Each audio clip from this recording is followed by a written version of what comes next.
setiap kami. Bukakan mata hati kami mencari terang, roh hikmat, wahyu dan pengertian, melihat keindahan dan kemuliaan Tuhan Yesus Kristus. Bawa kami untuk memiliki iman, pengharapan dan kasih yang semakin berakar, bertumbuh dan berbuah di dalam Tuhan. Terima kasih Bapa, terima kasih. Kami siapkan hati kami sepenuhnya untuk merenungkan firman Tuhan. Datanglah kerajaan-Mu, jadilah kehendak-Mu atas hidup kami di tempat ini sama seperti di sorga. Dalam nama Tuhan Yesus Kristus, Tuhan dan Juru Selamat yang kami sembah dan kami cintai sampai seumur hidup kami. Kami sudah berdoa dan mengucap syukur. Mari setiap orang yang siap merenungkan dan melakukan firman Tuhan sama-sama katakan amin, amin, haleluya. Silakan duduk saudara yang dikasihi Tuhan. Shalom, selamat sore, salam damai sejahtera dalam kasih Tuhan kita Yesus Kristus.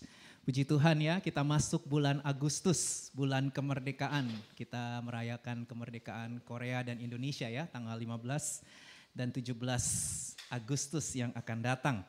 Nah saudara, kita sama-sama akan merenungkan tema Trusting in the Lord Always ya. Ini adalah tema sepanjang bulan Agustus, mengandalkan Tuhan senantiasa. Mari katakan mengandalkan Tuhan senantiasa, 2, 3.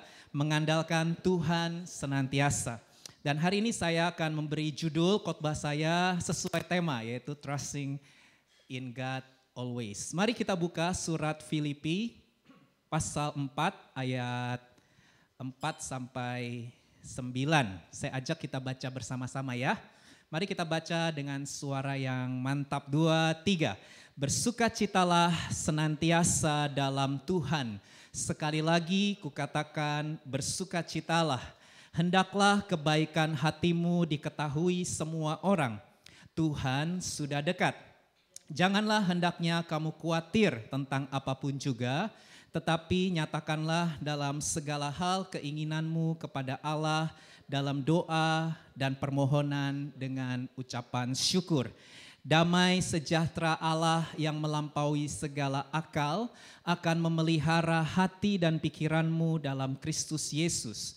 Jadi akhirnya saudara-saudara, semua yang benar, semua yang mulia, semua yang adil, semua yang suci, semua yang manis, semua yang sedap didengar, semua yang disebut kebajikan dan patut dipuji, pikirkanlah semuanya itu. Dan apa yang telah kamu pelajari, dan apa yang telah kamu terima, dan apa yang telah kamu dengar, dan apa yang telah kamu lihat padaku, lakukanlah itu. Maka Allah sumber damai sejahtera akan menyertai kamu. Amin. Nah, saudara yang dikasihi Tuhan, teks yang barusan kita baca ini ditulis oleh Rasul Paulus pada saat Rasul Paulus sedang menghadapi berbagai macam persoalan dalam hidupnya. Ya, jadi ketika Paulus menulis surat ini kondisinya bukan dalam kondisi yang menyenangkan, bukan dalam kondisi yang nyaman dan lancar, saudara. Kenapa? Karena pada waktu itu Rasul Paulus sedang menghadapi persoalan, baik secara personal maupun juga secara komunal, saudara. Jadi persoalan personal Rasul Paulus pada waktu dia menulis teks ini adalah Rasul Paulus sedang berada di dalam penjara. Bukan karena dia melakukan kejahatan, tapi karena dia memberitakan Injil, saudara ya. Saudara bisa lihat itu di Filipi 1 ayat 12. Dan pada waktu itu tidak ada kepastian sama sekali apakah Rasul Paulus akan dibebaskan dari penjara atau akan dijatuhi hukuman mati. Jadi saudara bisa bayangkan betapa deg-degannya Rasul Paulus karena dia tidak punya kepastian apakah dia akan dibebaskan dari penjara atau justru dia akan mengalami hukuman mati, saudara. Jadi bisa dibayangkan kondisi emosi Paulus pada saat menulis surat ini. Itu secara pribadi ya atau secara personal. Sedangkan secara komunal Rasul Paulus juga sedang menghadapi persoalan. Karena pada waktu itu jemaat yang dia rintis, yang dia kasihi yaitu jemaat di Filipi. Ini kan surat kepada jemaat di Filipi. Jemaat di Filipi juga pada waktu itu sedang menghadapi berbagai macam persoalan. Jadi mereka sedang mengalami penganiayaan karena mereka percaya Yesus Kristus. Maka pemerintah Romawi pada waktu itu menganiaya orang-orang Kristen pengikut Yesus ya. Pasal 1 ayat 27 sampai 31. Lalu mereka juga sedang menghadapi bahaya perselisihan. Jadi ada pertengkaran di dalam jemaat ya.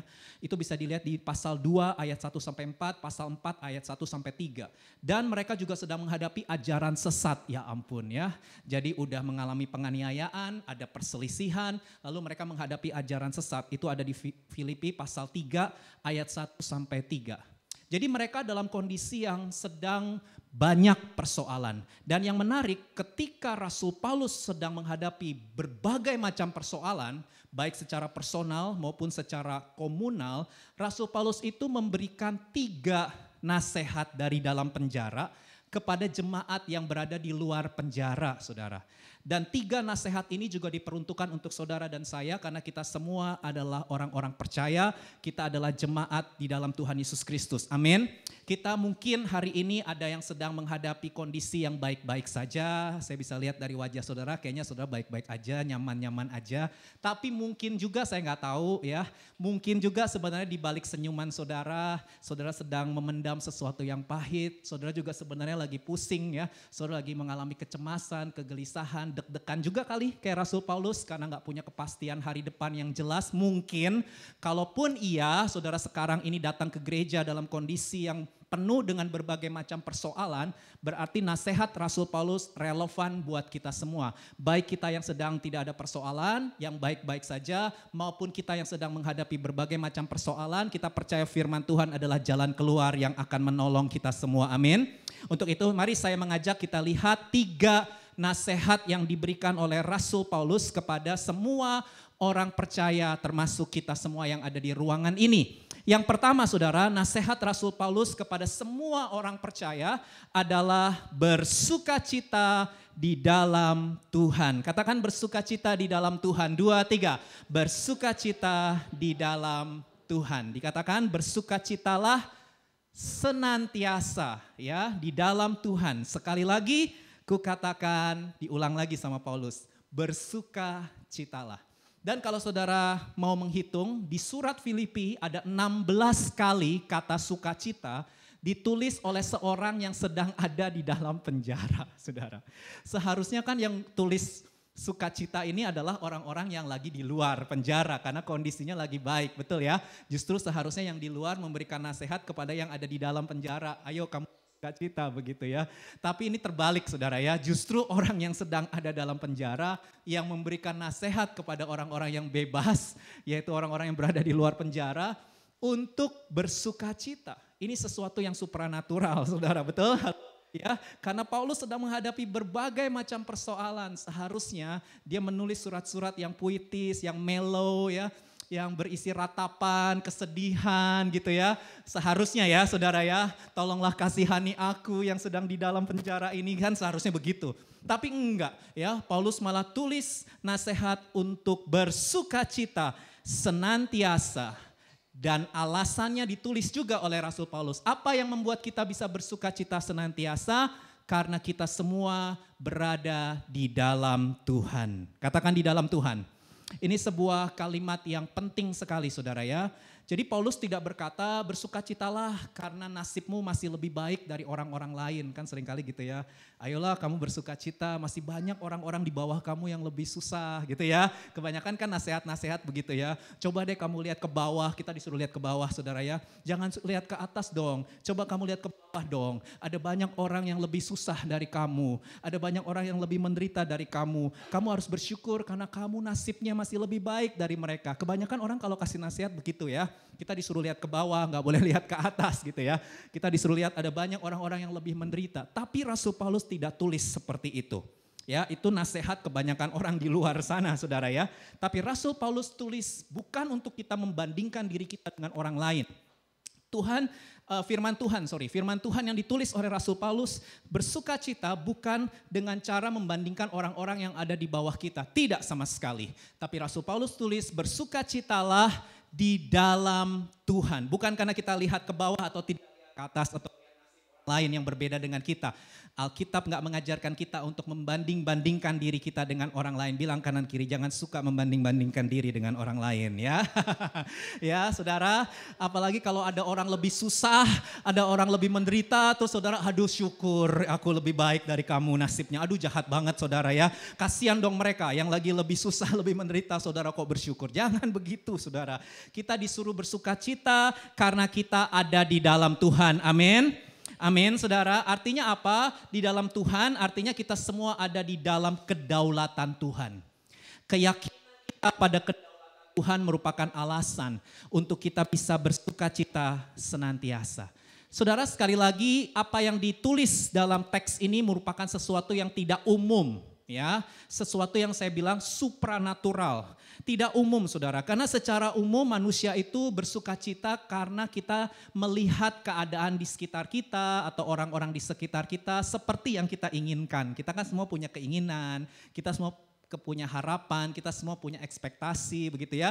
Dan kita akan senang ketika keadaan di sekitar kita sesuai ekspektasi kita. Kita senang bersuka cita kalau orang-orang yang ada di sekitar kita semua berlaku sesuai dengan ekspektasi kita ya. Jadi sukacita kita itu ditentukan oleh keadaan dan orang-orang yang ada di sekitar kita. Itu sebabnya sukacita manusia itu bisa naik turun. Manusia itu sukacitanya bisa on off. Tanya sebelah, kamu suka on off nggak sukacitanya ya? Kadang kita senang, kadang kita enggak gitu ya. Kadang kita baperan saudara. Kenapa? Karena sukacita kita ditentukan oleh orang lain. Sukacita kita ditentukan oleh situasi dan keadaan di sekitar. Tidak demikian dengan, saya ganti kali ya. Cek satu, oke. Tidak demikian dengan apa yang diajarkan oleh firman Tuhan, saudara ya. Firman Tuhan mengajarkan bahwa sumber sukacita kita adalah kedaulatan Tuhan atas segala keadaan. Bukan pada perubahan dan keadaan orang-orang di sekitar kita. Amin, saudara. Ya, itu sebabnya kita bisa selalu bersuka cita karena kita percaya bahwa Tuhan kita adalah Tuhan yang berdaulat atas setiap keadaan dan orang-orang yang ada di sekitar kita, saudara. Memang betul bahwa Tuhan bisa saja mengubah keadaan di sekitar kita. Tuhan bisa saja mengubah orang-orang yang ada di sekitar kita supaya hidup kita nyaman, ya, hidup kita menyenangkan. Bisa, karena tiada yang mustahil bagi Tuhan. Amin.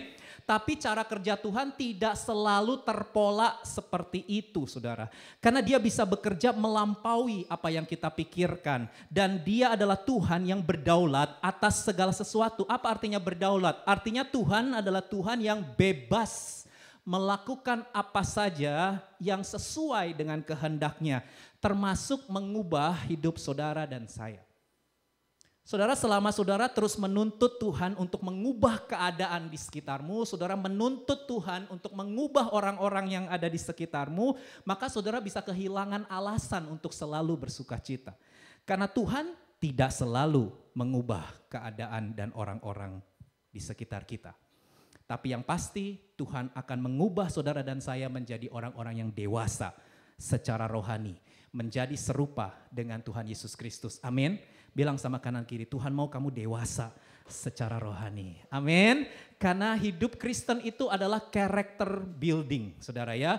Hidup Kristen, iman Kristen adalah sebuah proses perjalanan menuju kedewasaan secara rohani. Dan patokannya jelas, kita semua akan diubah oleh Tuhan menjadi serupa dengan Yesus Kristus. Mari kita baca bersama 2 Korintus pasal 3 ayat 18. Mari kita baca 2, 3. Dan kita semua mencerminkan kemuliaan Tuhan dengan muka yang tidak berselubung. Dan karena kemuliaan itu datangnya dari Tuhan yang adalah Roh, maka apa saudara? Kita diubah menjadi serupa dengan gambarnya dalam kemuliaan yang semakin besar. Jadi Tuhan lebih tertarik mengubah kita daripada mengubah orang lain yang ada di sekitar kita.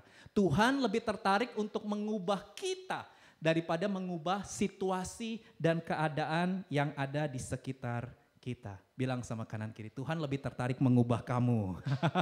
Amin, saudara. Kita kan kepinginnya yang berubah orang tua kita ya. Kita kepinginnya yang berubah dosen kita, atasan kita, teman-teman kita. Yang harusnya berubah tuh kamu gitu ya. Kita selalu kepingin orang lain yang berubah.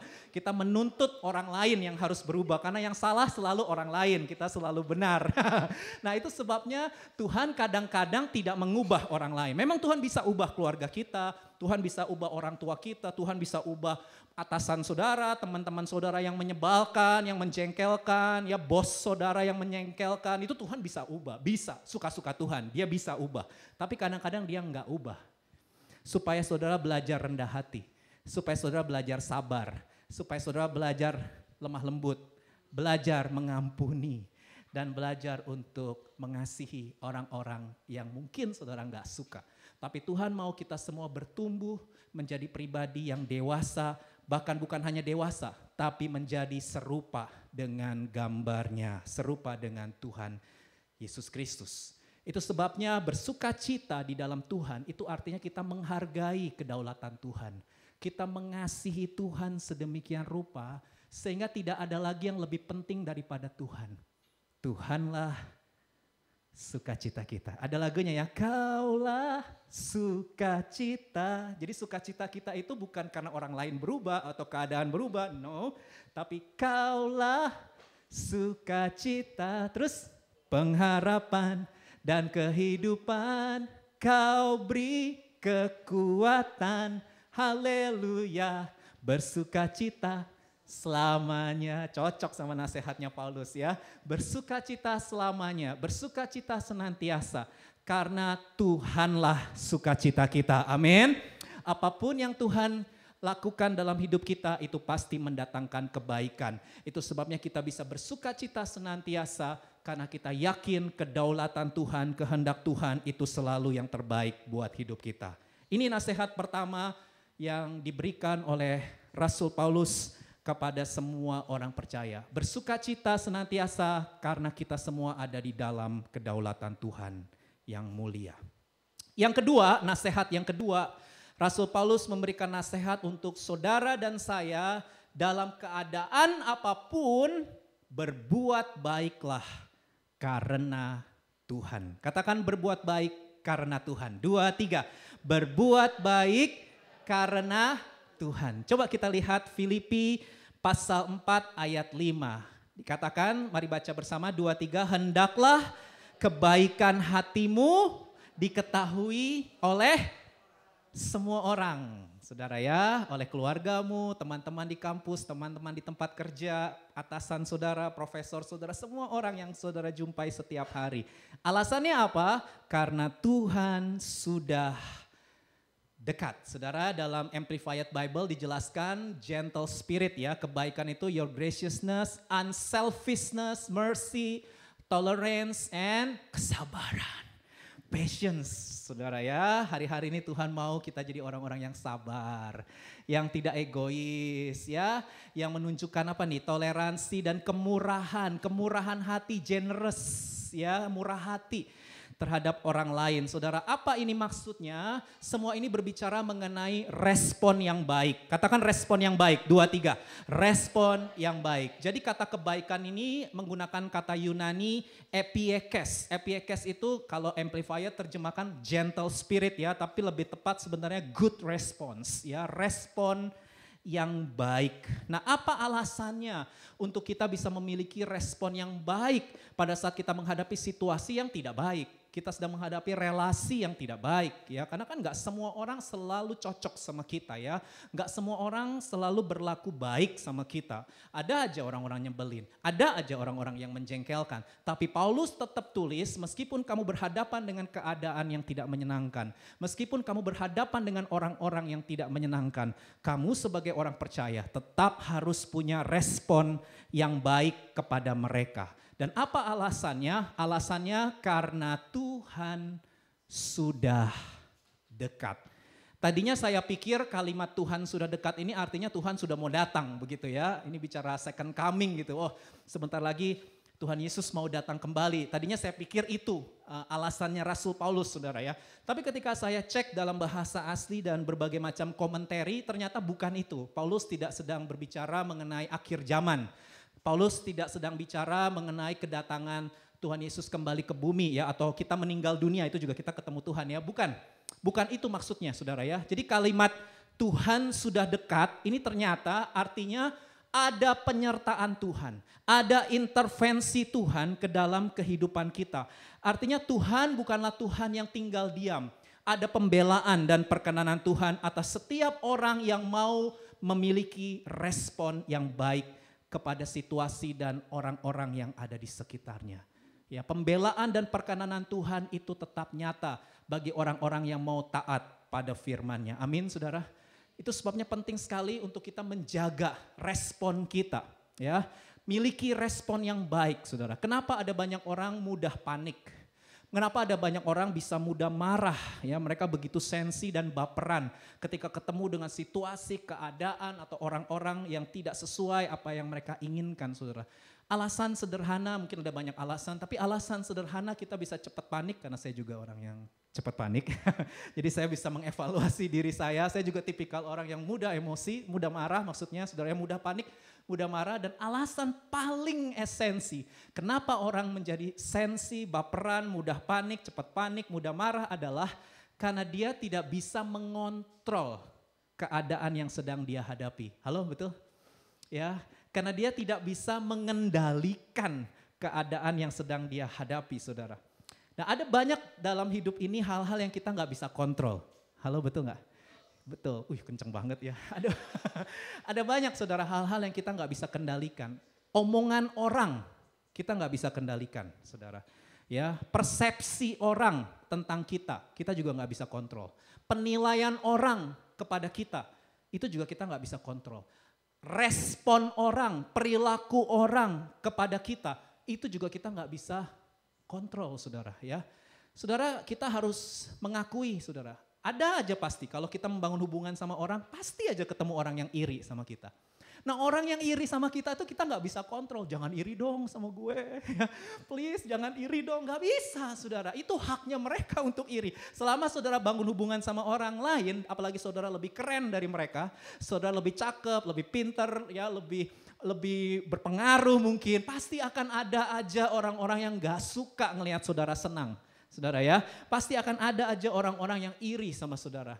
Karena mungkin mereka merasa mereka gak mampu seperti saudara, gak punya kemampuan seperti saudara. Itu sebabnya mereka bisa aja, memang kita gak mau ya, tapi bisa aja mereka fitnah kita, ya mereka menjelek-jelekan kita. Kita gak bisa kontrol orang iri sama kita. Orang menolak cinta kita, halo, bisa dikontrol gak? Gak bisa, saudara. Saya udah berapa kali ditolak, saudara ya. SMP saya pernah ditolak, SMA saya juga pernah ditolak, saudara. Saudara, saya ini juga mengalami penolakan, saudara ya. Saya sudah berusaha sedemikian rupa. Wah, pokoknya harus dapet nih. Saya udah coba deketin ya, berbuat baik sama dia, nice sama dia. Dan ketika saya tembak, saya cuma menganggap kok Dedi koko saya. Waduh. Atau cuma menganggap kok Dedi temen aja. Aduh. Ya, kita nggak bisa menolak cinta, saudara ya, karena suka-suka orang dong, kan mereka punya selera. Kita nggak bisa kontrol orang, kendalikan orang untuk pasti menerima kita, enggak. Saudara harus fair dengan hidup ini, saudara ya. Hidup ini adalah sebuah realita. Kita akan menghadapi kegagalan, kita akan menghadapi penolakan. Saudara, semua orang akan alami itu. Itu sesuatu yang kita nggak bisa kontrol, saudara. Karena orang punya hak, saudara ya. Kita nggak bisa melarang orang bicara apa saja tentang kita. Saudara nggak boleh gembok mulut orang, saudara ya. Nggak boleh ngomongin gue ya. Saudara gembok nggak boleh, saudara bisa diperkarakan, dihukum, saudara ya. Gembok mulut orang nggak bisa. Orang mau ngomong apa saja tentang kita, itu hak asasinya mereka. Tapi yang bisa kita kendalikan adalah respon kita terhadap mereka. Amin, saudara. Kita nggak bisa kontrol segala sesuatu, tetapi kita bisa mengontrol respon kita. Kita harus mengakui dengan rendah hati bahwa kita ini tidak bisa mengendalikan segala sesuatu seperti yang kita inginkan. Karena kita bukan Tuhan. Bilang sama kanan kiri, kita bukan Tuhan. Jadi kita harus menerima dengan kerendahan hati bahwa segala sesuatu nggak selalu berjalan sesuai dengan skenario kita. Segala sesuatu nggak selalu berjalan secara pasti dan sempurna seperti yang kita inginkan. Itu sebabnya kita perlu belajar rendah hati. Katakan rendah hati, untuk mempercayakan kendali hidup kita, kontrol hidup kita hanya kepada Dia, Tuhan yang berdaulat dan maha tahu. Dan itu sebabnya apapun yang terjadi dalam kehidupan di luar kita mau tetap berbuat baik, memiliki respon yang baik, karena kita percaya Tuhan Allah kita adalah Allah yang baik, yang sedang membawa kehidupan kita masuk ke dalam kemuliaan yang lebih besar lagi. Amin, saudara. Percayalah pada pembelaan dan perkenanan Tuhan dalam hidupmu. Tuhan sedang mengamati setiap orang yang mau mentaati perintahnya. Belajar untuk memiliki respon yang baik dan mengakui bahwa segala sesuatu dalam hidup ini ada di dalam kendali Tuhan yang besar. Itu yang kedua, saudara ya. Yang ketiga, yang terakhir. Haleluya, senang ya? Ya, poin yang ketiga, saudara. Rasul Paulus memberikan nasihat kepada setiap kita untuk serahkan kekhawatiran kepada Tuhan. Katakan serahkan kekhawatiran kepada Tuhan. 2, 3. Serahkan kekhawatiran kepada Tuhan. Serahkanlah, ya, serahkan pada Yesus. Gimana? Segala beban yang menindih hidupmu. Lagu lama, saudara ya. Serahkan segala kekhawatiranmu kepada Tuhan. Mari kita baca ayatnya. Dikatakan bersama-sama 2, 3. Janganlah hendaknya kamu khawatir tentang apapun juga. Tetapi nyatakanlah dalam segala hal keinginanmu kepada Allah dalam doa dan permohonan dengan ucapan syukur. Damai sejahtera Allah yang melampaui segala akal akan memelihara hati dan pikiranmu dalam Kristus Yesus. Saudara, sebagai manusia, kita semua, termasuk saya kan juga manusia, saudara ya. Kita semua pasti pernah mengalami yang namanya kekhawatiran. Ya, kita semua pasti pernah mengalami kekhawatiran. Kita khawatir karena kita tidak tahu secara pasti dan jelas apa yang akan terjadi pada hari depan kita. Kekhawatiran itu dalam porsi tertentu bagus karena bisa menjadi alarm untuk kita lebih berhati-hati dengan hidup ini ya. Kekhawatiran itu dalam porsi tertentu sesuatu yang baik ya, karena bisa membuat hidup kita jauh lebih persiapan. Ya, kita jadi lebih mempersiapkan diri kita. Karena kita tahu nih ada ancaman di depan kita ya. Jadi dalam porsi tertentu sebenarnya kekhawatiran adalah hal yang wajar. Yang bisa dialami oleh semua orang. Pada saat kita concern, perhatian sama orang-orang tertentu, kita khawatir akan mereka. Itu juga sesuatu yang baik. Dalam porsi tertentu itu sesuatu yang oke, normal, dialami oleh semua orang. Karena kita punya emosi, kita punya perasaan, kita punya pikiran ya. Makhluk personal. Tapi, ada tapinya. Kekhawatiran bisa menjadi sebuah masalah yang serius ketika itu mulai terjadi secara berlebihan dan berlangsung terus-menerus atau berkepanjangan. Nah, beberapa gejala umum yang muncul ketika kekhawatiran sudah menjadi berlebihan dan berkepanjangan, saya coba catat, ini saya ambil dari Google, saudara juga bisa klik aja di Google ya. Secara fisik mereka akan mengalami sakit kepala, pusing terus menerus, udah minum obat tetap gak sembuh-sembuh. Sulit tidur, gangguan pencernaan, tubuh terasa dingin atau panas, bolak-balik ke dokter tetap aja, udah minum obat tetap aja. Karena masalahnya kekhawatiran yang berlebihan dan berkepanjangan. Jantung berdebar-debar dengan sangat kuat. Gangguan pernafasan, orang kalau udah berlebihan, kekhawatirannya, nafasnya jadi sangat cepat saudara ya, gak bisa relax, gak bisa tenang. Itu secara fisik. Sedangkan secara psikis mengganggu dan melumpuhkan efektivitas kita. Kita jadi gak bisa belajar dengan baik, kita gak bisa bekerja dengan baik, kita jadi tidak produktif dalam melakukan aktivitas yang menjadi tanggung jawab kita. Hidup kita jadi tidak berfungsi dengan baik. Bahkan kalau saudara terus membiarkan kekhawatiran saudara berlebihan dan berkepanjangan, maka bisa berlanjut kepada depresi. Kalau udah depresi itu kondisi mental di mana kita merasa diri kita tidak bernilai, tidak bermakna, tidak berguna, tidak ada artinya, dan kita nggak punya alasan lagi untuk hidup. Itu titik paling parah. Kalau saudara biarkan kekhawatiran berlebihan dan berkepanjangan, saudara jadi putus asa dan sudah tidak mau melakukan apa-apa lagi. Itu namanya depresi. Itu sebabnya saudara kita perlu sama-sama meresponi nasihat dari Rasul Paulus kepada setiap orang percaya. Saudara, kata khawatir di sini menggunakan kata Yunani merimnao, yang secara literal artinya to be divided, distracted. Jadi khawatir itu artinya pikiran dan hati yang terbagi-bagi atau teralihkan dari Tuhan, terdistract dari Tuhan.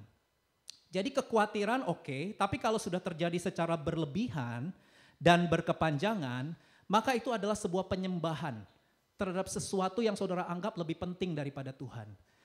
Kalau kekhawatiran sudah menjadi berlebihan dan berkepanjangan, berlangsung secara terus-menerus, maka itu sudah mulai ada penyembahan.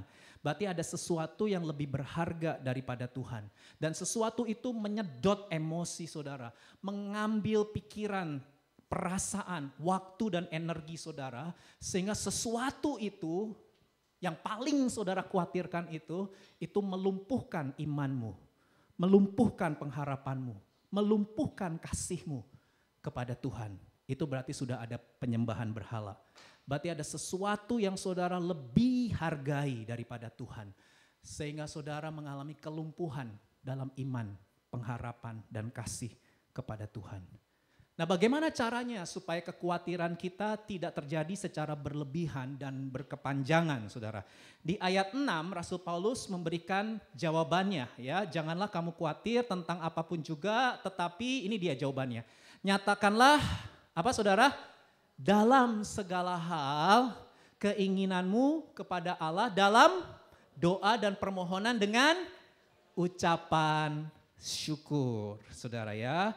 Jadi hati yang bersyukur mengikis kekhawatiran. Karena pada saat kita mengucap syukur, kita mengingat kebaikan dan kesetiaan Tuhan di sepanjang hidup kita. Amin, saudara.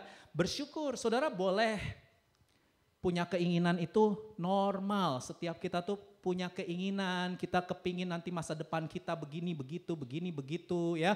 Boleh saudara, karena kita makhluk personal.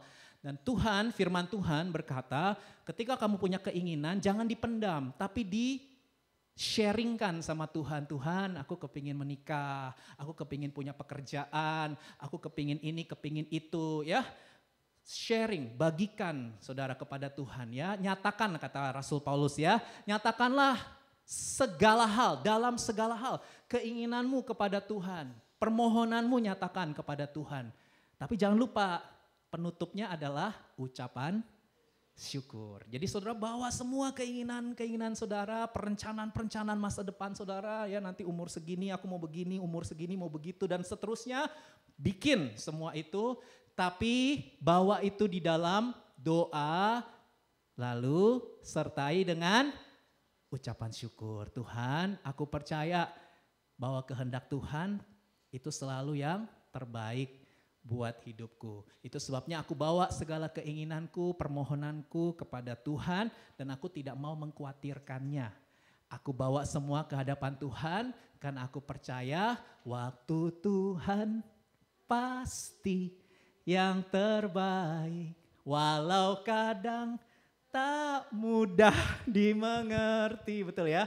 Lewati cobaan ku tetap percaya waktu Tuhan pasti yang terbaik. Bilang kanan kiri, Tuhan membuat segala sesuatu indah pada waktunya. Amin. Ya, belajarlah mengucap syukur dalam segala keadaan dan ingat akan kesetiaan dan kebaikan Tuhan di masa lalu. Amin. Di masa kini dan bahkan di masa depan Tuhan akan senantiasa menyertai kita dengan kebaikan dan kemurahannya. Lalu dikatakan ini saudara ya, damai sejahtera Allah yang melampaui segala akal akan memelihara hati dan pikiranmu di dalam Kristus Yesus, saudara ya. Jadi apa artinya? Ini janji Tuhan kepada orang-orang yang di dalam Kristus Yesus. Apa maksudnya di dalam Kristus Yesus? Ini adalah janji Allah kepada semua orang yang percaya kepada Yesus, yang menerima Yesus sebagai Tuhan dan Juru Selamat secara pribadi. Mereka adalah orang-orang yang mengalami damai sejahtera Allah. Kalau saudara mau mengalami damai sejahtera Allah yang melampaui akal dan pikiran, terimalah Yesus Kristus sebagai Tuhan dan Juru Selamat secara pribadi. Amin. Dari situ saudara akan mengalami damai sejahtera Allah yang akan memelihara. Nah menarik saudara, kata memelihara di sini menggunakan kata Yunani proreo, artinya to guard, keep watch, like a military guard ya. Jadi apa ini? Gambarannya tuh pengawal atau petugas militer yang selalu berjaga-jaga untuk melindungi hati dan pikiran kita dari bahaya kekhawatiran, saudara. Jadi ini hanya bisa dialami oleh orang-orang yang sudah beriman kepada Yesus Kristus. Saat saudara terima Tuhan Yesus, maka otomatis saudara berdamai dengan Allah, saudara bukan lagi musuh Allah, saudara diangkat menjadi anak-anak Allah, saudara milik kepunyaan Allah, kita akan bersama-sama dengan Allah untuk selama-lamanya ya. Tadi kita ingat melalui perjamuan kudus akan pengorbanan Yesus yang membuka jalan sehingga kita semua bisa bersekutu dengan Allah ya. Kita bisa bersama-sama dengan Tuhan selama-lamanya saudara. Ini merupakan sebuah berkat terbesar yang dialami oleh setiap orang percaya. Allah adalah satu-satunya harta yang paling berharga buat hidup kita. Dan ini akan membuat hidup kita rest, tenang. Meskipun tetap ada masalah. Rasul Paulus ketika nulis surat ini kan lagi banyak masalah saudara ya.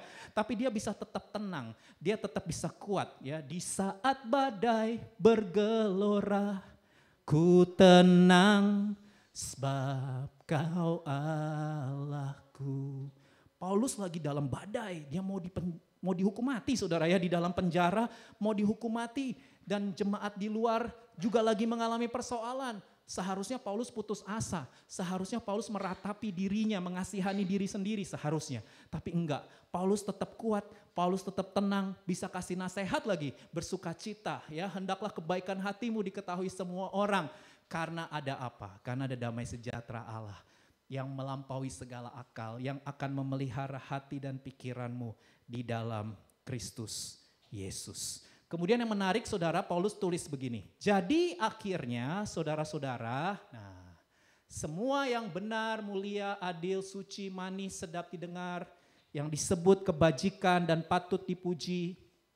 Paulus bilang apa? Pikirkanlah semuanya itu saudara ya. Nah menarik saudara, kata pikirkanlah semuanya itu bicara dalam bahasa aslinya the habit of our mind, kebiasaan dari pemikiran kita, logizete kata Yunaninya saudara ya, the habit of our mind. Habit itu artinya sesuatu yang saudara ulang-ulang, kebiasaan itu bukan sekali saudara lakukan. Saudara memiliki kebiasaan karena saudara berulang-ulang melakukannya. Ya, biasa sikat gigi misalnya sehari 3 kali. Kenapa disebut kebiasaan? Karena pagi, siang, malam saudara berulang-ulang sikat gigi. Bahkan orang Korea habis makan selalu sikat gigi. Itu kebiasaan. Sesuatu yang diulang-ulang akhirnya menjadi habit. Ternyata pikiran kita itu juga bisa memiliki habit, memiliki kebiasaan. Apa yang berulang-ulang saudara pikirkan, itu yang akan menentukan emosi saudara. Itu akan menentukan perasaan saudara. Itu akan menentukan keputusan-keputusan saudara. Itu akan menentukan perilaku saudara sehari-hari. Karakter saudara itu dibangun dari pikiran yang saudara ulang-ulang setiap hari. Nah apa yang saudara pikirin setiap hari? Tanya sama kanan kiri, kamu mikirin apa setiap hari? Saudara ya, apa yang saudara pikirin berulang-ulang. Sehingga itu jadi sebuah habit of your mind ya.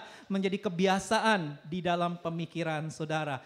Nah itu ternyata penting, input menentukan output saudara ya. Kenapa outputnya khawatir terus? Karena memikirkan kekhawatiran berulang-ulang. Ya, tapi kalau sudah memikirkan semua yang benar, semua yang mulia, semua yang adil, semua yang suci, semua yang manis, semua yang sedap didengar, semua yang disebut kebajikan dan patut dipuji berulang-ulang, maka outputnya pasti bukan kekhawatiran. Outputnya adalah damai sejahtera. Sekalipun ada banyak masalah, sekalipun ada banyak persoalan, tapi tetap aja ku tenang sebab kau Allahku. Tetap bisa damai, tetap bisa tenang, sekalipun menghadapi berbagai macam goncangan dalam kehidupannya saudara ya. Jadi kalau kita bicara istilah anak muda sekarang overthinking ya. Kemarin saya sempat sharing juga di Cool unboxing saudara ya, overthinking ya, memikirkan sesuatu secara berlebihan ya, secara berkepanjangan. Itu memang penyebabnya bisa secara umum ada dua ya. Yang pertama memang faktor bawaan lahir saudara ya. Jadi memang ada orang-orang yang lahir dengan tipe personality tertentu yang cenderung pikirannya itu lebih sibuk. Ya, yang cenderung pikirannya itu terlalu luas berkembang dari kebanyakan orang ya. Kita mungkin kenal istilah perfeksionis ya, nggak semua orang perfeksionis. Ada orang yang lebih cuek, lebih santai, mereka hidupnya nyantai-nyantai aja. Tapi ada orang yang waduh mikirnya jauh ke depan ya, sesuatu yang yang jauh ke depan udah dipikirin dari sekarang. Sebenarnya nggak apa-apa, tapi mereka pikirin itu secara berlebihan dan mereka mengkhawatirkan itu secara terus-menerus. Itu memang ada orang-orang yang dilahirkan dengan tipe personality seperti itu saudara ya. Jadi memang diakui ada. Nah yang kedua kalau saudara mau tahu penyebab overthinking adalah karena faktor kebiasaan mental yang dibangun secara terus-menerus. Jadi selain personality tapi juga memang orang ini terus-menerus membangun kebiasaan untuk cemas. Jadi cemas itu zona nyamannya dia. Jadi meskipun dia udah tahu gak boleh cemas, tapi itu zona nyaman. Jadi dia gak bisa gak cemas, dia suka dengan kecemasan. Jadi dia tetap aja cemas, gelisah, khawatir. Meskipun udah jadi Kristen, udah tahu firman Tuhan, Tuhan itu Immanuel loh, Tuhan menyertai kamu. Udah tahu, tapi tetap aja dia karena zona nyamannya itu kecemasan saudara ya. Jadi memang dia gak mau keluar dari zona nyamannya. Itu sebabnya ketika dia dengar firman Tuhan, ya masuk kuping kanan, keluar kuping kanan saudara ya. Masuk kuping kanan, keluar kuping kiri, bodo amat. Karena kekhawatiran, kecemasan, kegelisahan itu udah jadi habit. Udah jadi sesuatu yang dia pelihara ya, itu zona nyaman. Ada orang-orang seperti itu saudara. Jadi meskipun didoakan, meskipun dikasih firman Tuhan ya, meskipun dia udah tahu firman Tuhan, nggak bisa karena dia nggak mau keluar dari comfort zone-nya. Dia tetap jadikan itu habit. Habit itu kan sesuatu yang kita sukai. Kenapa kita mengulang-ulang? Karena kita suka. Kalau kita nggak suka mana kita ulang, saudara ya. Kalau kita nggak suka kita hindari, betul nggak? Tapi kalau kita suka ya lama-lama kita jadi kecanduan kan. Kalau udah kecanduan kan, waduh, lepasnya susah, saudara ya. Kalau kita udah ketemu sensasinya, kita susah ngelepasnya, saudara. Meskipun udah dengar khotbah, udah didoain, semua orang-orang yang mungkin senior-senior pun doain, tetap nggak mempan, saudara ya. Karena persoalannya ada di dalam kebiasaan mental yang dibangun setiap hari. Jadi saya selalu bilang sama jemaat BIC, tiba-tiba tidak pernah terjadi dengan tiba-tiba. Ya, saudara bisa jadi orang yang khawatir, cemas secara berlebihan dan berkepanjangan itu karena saudara mengambil keputusan setiap hari untuk memikirkan kecemasan, kegelisahan itu berulang. Jadi itu saudara bangun setiap hari. Ya, karena saudara memang membangun kecemasan itu setiap hari, sama kayak orang berjalan ya. Gak ada orang tiba-tiba bisa nyampe di sana. Ya dia harus ambil kanan, kiri. Ini keputusan kan, kanan, kiri. Kalau dia ulang-ulang terus langkah-langkah ini, ya dia akan nyampe ke situ. Ya, nggak ada orang tiba-tiba nyampe di situ. Ya, semua itu dimulai dari satu langkah kanan, satu langkah kiri, kanan, dan itu saudara lakukan day by day, setiap hari. Itu sebabnya saudara ada di tujuan di sana. Sama, damai sejahtera dan kekhawatiran itu tujuan. Itu hasil dari apa yang saudara bangun setiap hari. Kebiasaan mental, cara berpikir saudara setiap hari. Itu yang saudara putuskan. Ya, itu adalah keputusan saudara sendiri. Itu sebabnya kalau saudara mau bebas dari overthinking, ya harus keputusanmu. Gak bisa didoain. Ya mau didoain kayak mau dikasih minyak urapan, mau gimana diunyak-unyak kepalanya, ya keluar kamu kecemasan. Gak bisa didoain. Karena kalau saudara gak mau ambil keputusan untuk memulai kebiasaan baru, ya gak bisa. Mau didoain berapa orang pun gak mempan saudara ya. Ya mau dipelepasan gimana, mau dilepasin apa lagi. Karena ini masalah bukan masalah setan ya. Ini masalah kebiasaan mental ya. Kadang ini setan, ini roh khawatir, keluar ya. Ini bukan setan saudara ya. Ini bukan setan masalahnya. Kalau setan usir dalam nama Yesus keluar. Kalau setan. Tapi ini bukan setan, ini bicara kebiasaan mental ya, mental saudara, keputusan-keputusan yang saudara ambil setiap hari. Itu sebabnya Rasul Paulus tulis, kalau saudara baca 1 Korintus, saya nggak cantumkan ya, 1 Korintus 9 ayat 27, Paulus tulis gini, aku melatih tubuhku dan menguasai seluruhnya, I discipline my body.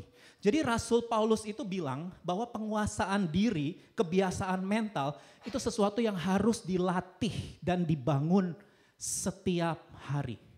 Ya, jadi Paulus itu kurang sakti apa? Dia sakti, saudara, rasul yang sangat hebat. Tapi dia sendiri bilang kok, kalau aku melatih setiap hari, aku melatih penguasaan diri itu setiap hari. Jadi tiba-tiba tidak pernah terjadi dengan tiba-tiba. Ini semua yang benar, semua yang mulia, semua yang adil. Ini kan ada 7 ya, 7 pikiran. Ini harus dilatih dan dibangun setiap hari. Gak bisa cuma ngandelin hari Minggu di BIC Korea 1,5 jam. Gak bisa.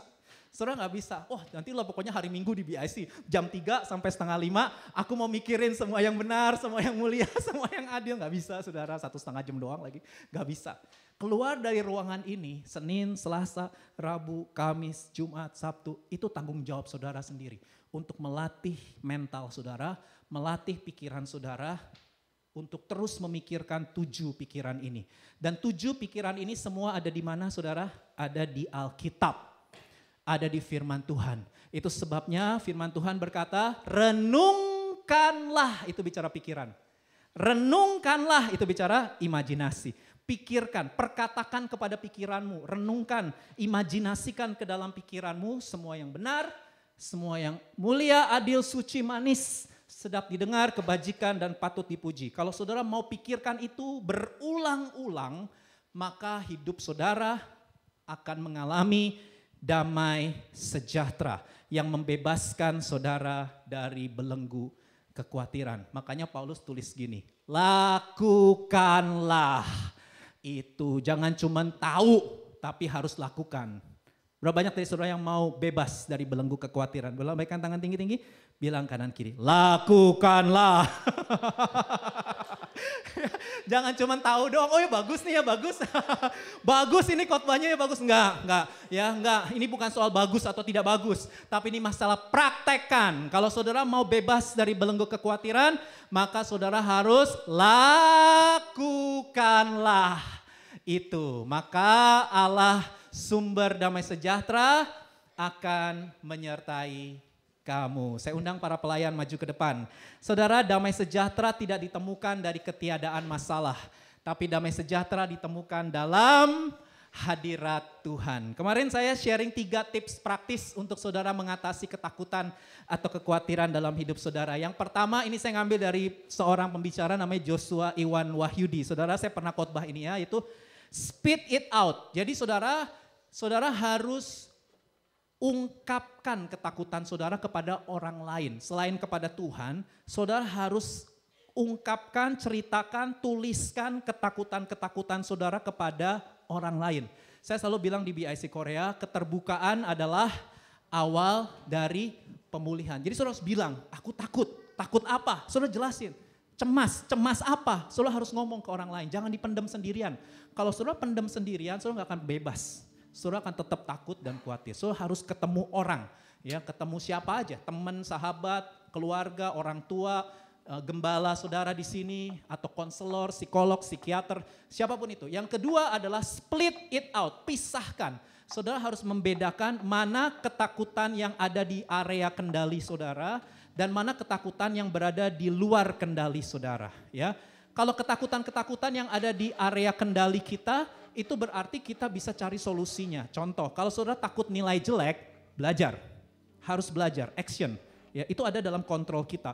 Kalau saudara takut memulai bisnis, cari info untuk memulai bisnis. Tanya orang-orang, belajar dari media sosial. Takut gak dapat pekerjaan, cari lowongan kerja. Apply, jangan hanya takut tapi gak melakukan apa-apa. Harus apply sebanyak mungkin. Ya, kalau saudara takut gak dapat pasangan hidup, bergaul dengan lawan jenis. Saudara harus upgrade penampilan saudara, karena Tuhan memang melihat hati, tapi manusia melihat apa yang di luar. Jadi kalau saudara ingin dapat pasangan hidup, ya rambutnya dong datang ke James, ya. James tolong dong, aku rambutnya ditata, ya. Dipercantik, ya, dipercantik. Kalau mau dapat pasangan hidup, ya harus ngutamain masa saudara mau dapat pasangan hidup tapi rambutmu aut-autan, ya tubuhmu juga nggak dirawat dengan baik, ya jangan dong, saudara harus rawat tubuh saudara dengan baik. Selain itu, saudara harus upgrade juga karakter saudara, jangan jutek. Kalau mau dapat pasangan hidup ya harus nice, harus ramah, harus senyum sama orang ya.